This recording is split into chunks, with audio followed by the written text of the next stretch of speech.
Number 1 है, निम्नलिखित में से कौन सा अंतःस्थ व्यंजन है? ऑप्शन ए में दिया है ला, ऑप्शन बी दिया है पा, ऑप्शन सी में दिया गया है चा और ऑप्शन डी दिया गया है टा। इसका सही आंसर हो जाएगा ऑप्शन ए ला। 4 अंतःस्थ व्यंजन होते हैं, या, रा, ला और वा। नेक्स्ट क्वेश्चन की तरफ बढ़ते हैं। क्वेश्चन नंबर 2, निम्नलिखित में से कौन सा स्वर कंठ तालव्य है? ऑप्शन ए में दिया गया है ई, ऑप्शन बी दिया गया है आ, ऑप्शन सी में दिया गया है ओ और ऑप्शन डी दिया गया है ए। इसका सही आंसर हो जाएगा ऑप्शन डी ए। ए कंठ तालव्य स्वर है। इसके अलावा ए भी कंठ तालव्य स्वर के अंतर्गत आता है। नेक्स्ट क्वेश्चन की तरफ बढ़ते हैं। क्वेश्चन नंबर 3, अनुस्वार किसका कार्य करता है? ऑप्शन ए में दिया गया है विसर्ग, ऑप्शन बी में दिया गया है चंद्रबिंदु, ऑप्शन सी में दिया गया है पंचम वर्ण और ऑप्शन डी में दिया गया है स्वर। इसका जो सही आंसर है हो जाएगा ऑप्शन डी स्वर। अनुस्वार स्वर का कार्य करता है। नेक्स्ट क्वेश्चन की तरफ बढ़ते हैं। क्वेश्चन नंबर 4, निम्नलिखित स्वरों के उच्चारण में हवा नाक से भी निकलती है, उन्हें कहते हैं निर्नुनासिक स्वर, अनुनासिक स्वर, मौखिक स्वर और डी ऑप्शन में दिया गया है लुंठित स्वर। इसका सही आंसर हो जाएगा ऑप्शन बी अनुनासिक स्वर। नेक्स्ट क्वेश्चन की तरफ बढ़ते हैं। क्वेश्चन नंबर 5, निम्नलिखित में से कौन सा संयुक्त स्वर नहीं है? ऑप्शन ए में दिया गया है ए, ऑप्शन बी दिया है ए और ऑप्शन सी में दिया गया है उ, ऑप्शन डी में दिया गया है ओ। इसका सही आंसर हो जाएगा ऑप्शन सी उ। ए, ओ और औ, ये 4 संयुक्त स्वर होते हैं। नेक्स्ट क्वेश्चन की तरफ बढ़ते हैं। क्वेश्चन नंबर 6, निम्नलिखित में से कौन सा दंत वर्ण नहीं है? ऑप्शन ए में दिया गया है ता, ऑप्शन बी दिया गया है दा, ऑप्शन सी में दिया है ला और ऑप्शन डी में दिया गया है या। इसका सही आंसर हो जाएगा ऑप्शन डी या दंत वर्ण नहीं है, बाकी सभी दंत वर्ण है। नेक्स्ट क्वेश्चन की तरफ बढ़ते हैं। क्वेश्चन नंबर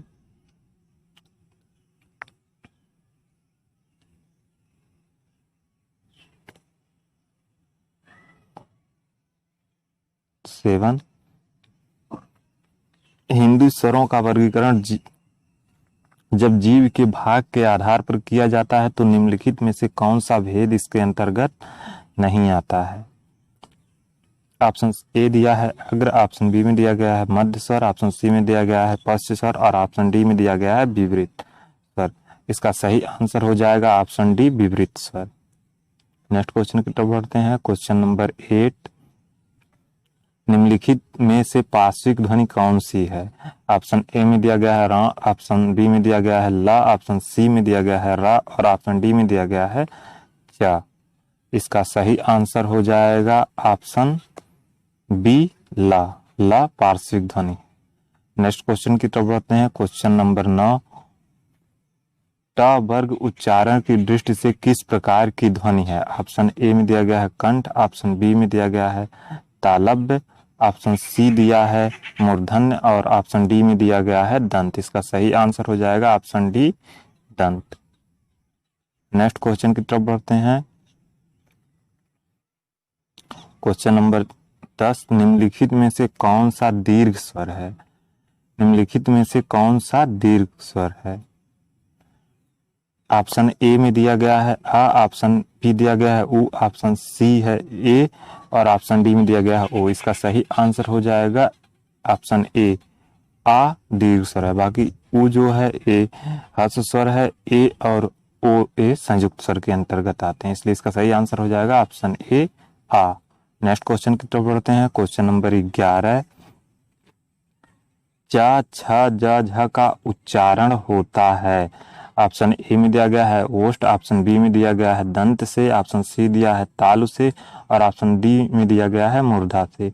इसका सही आंसर हो जाएगा ऑप्शन सी ताल। च छ ज और झ का उच्चारण ताल से होता है, यह तालव्य स्वर है। नेक्स्ट क्वेश्चन की तरफ बढ़ते हैं। क्वेश्चन नंबर 11, प्रत्येक वर्ग का दूसरा और चौथा वर्ण क्या कहलाता है?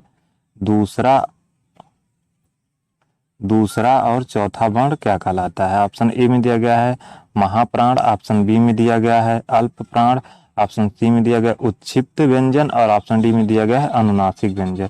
इसका सही आंसर हो जाएगा ऑप्शन ए महाप्राण। दूसरा और चौथा महाप्राण ध्वनि कहलाते हैं तथा पहला, तीसरा और पांचवा जो वर्ण होते हैं वो अल्प प्राण व्यंजन कहलाते हैं। नेक्स्ट क्वेश्चन की तरफ बढ़ते हैं। क्वेश्चन नंबर 14 यानी क्वेश्चन नंबर 14 इसमें दिया गया हिंदी में दीर्घ स्वरों की संख्या है। ऑप्शन ए में दिया गया है 11, ऑप्शन बी में दिया गया है 4, ऑप्शन सी दिया गया है 7 और ऑप्शन डी में दिया गया है 2। इसका सही आंसर हो जाएगा ऑप्शन बी 4। हिंदी में 4 दीर्घ स्वर हैं, इसके साथ साथ 3 ह्रस्व स्वर हैं तथा 4 संयुक्त स्वर हैं। टोटल हिंदी वर्णमाला में 11 स्वर हैं। नेक्स्ट क्वेश्चन की तरफ बढ़ते हैं। क्वेश्चन नंबर 15 लिपि चिन्हों के क्रमबद्ध समूह को क्या कहते हैं? ऑप्शन ए में दिया गया अक्षर, ऑप्शन बी दिया गया वर्ण, ऑप्शन सी में दिया गया है समूह वर्ण समूह और ऑप्शन डी में दिया गया है वर्णमाला। इसका सही आंसर हो जाएगा ऑप्शन डी वर्णमाला। लिपि चिन्हों के क्रमबद्ध समूह को वर्णमाला कहा जाता है। नेक्स्ट क्वेश्चन की तरफ बढ़ते हैं। क्वेश्चन नंबर 16 ऐसी कौन सी 2 मात्राएं हैं जिनका प्रयोग तो किया जाता है किंतु उनका समावेश स्वर में नहीं किया जाता है? ऑप्शन ए में दिया गया है आ और ई, ऑप्शन बी में दिया गया अंग और अ, ऑप्शन सी में दिया गया है उ और ऑप्शन डी यहाँ दिया है आ और आ। इसका सही आंसर हो जाएगा ऑप्शन बी अंग और अ। अंग और अ आयोगवाह कहा जाता है, इनको आयोगवाह कहा जाता है। चलिए नेक्स्ट क्वेश्चन की तरफ बढ़ते हैं। क्वेश्चन नंबर 17 निम्नलिखित व्यंजन का उच्चारण निम्नलिखित में किस व्यंजन का उच्चारण स्थान तालव्य है? ऑप्शन ए में दिया है गा, ऑप्शन बी दिया गया है झा, ऑप्शन डी में ना दिया है और ऑप्शन डी दिया गया है माँ। इसका सही आंसर हो जाएगा ऑप्शन बी झा। चा, छा, जा और झा ये तालव्य वर्ण के अंतर्गत आते हैं। नेक्स्ट क्वेश्चन की तरफ बढ़ते हैं। क्वेश्चन नंबर 18 जिन ध्वनियों की गणना ना स्वर में की जाती है और ना ही व्यंजन में की जाती है उसे क्या कहते हैं? ऑप्शन ए में दिया गया आगत, ऑप्शन बी दिया गया है ऊष्म और ऑप्शन सी में दिया गया है अंतस्थ और ऑप्शन डी में दिया गया है अयोगवाह। इसका जो सही आंसर हो जाएगा ऑप्शन सी अंतस्थ व्यंजन। नेक्स्ट क्वेश्चन की तरफ बढ़ते हैं। क्वेश्चन नंबर 19 स्वर तंत्रियों के आधार पर व्यंजन को कितने वर्गों में बांटा गया है? ऑप्शन ए में दिया गया है 1, ऑप्शन बी दिया है 2, ऑप्शन सी में दिया है 3 और 4। इसका सही आंसर हो जाएगा ऑप्शन बी 2। स्वर तंत्रियों के आधार पर व्यंजन को 2 भागों में बांटा जाता है। एक होता है आपका सघोष और दूसरा होता है अघोष। नेक्स्ट क्वेश्चन की तरफ बढ़ते हैं। क्वेश्चन नंबर 20 इनमें से कौन सी देवनागरी लिपि की वर्ण ध्वनि नहीं है?